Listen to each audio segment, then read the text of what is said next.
ধীরে ধীরে আমাদের দূরত্ব বেড়ে গেল, কথা বলা কমে গেল, যোগাযোগ হারিয়ে গেল। এখন আর ছোটখাটো বিষয় নিয়ে আমাদের দীর্ঘ আলাপ হয় না। তোমার উপর খাটানো সমস্ত অধিকার নিষিদ্ধ হয়ে গেল।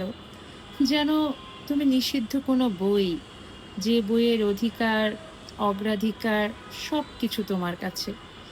তুমি ভুলে গেলে একদিন আমরা খুব পরিচিত ছিলাম। তবে তোমাকে জানিয়ে রাখি, যে মায়ার শেকলে তোমাকে বাঁধতে পারিনি, সেই শেকলে আমি আজও বাঁধা। কত চেষ্টা করেছি, কতবার ভেবেছি ভুলে যাব, কত রাত হাঁসফাঁস করেছি, ভুলতে পারিনি। কারণ মানুষ যা ভুলতে চায় তা সে কখনোই ভুলতে পারে না। চক্রাকারে আবার ফিরে আসে।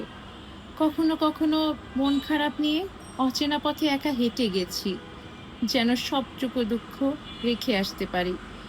বাড়ি ফিরে দেখি দুঃখরা আগের মতোই দরজায় কড়া নাড়ছে, যেন আমি তাদের নিকট আত্মীয়।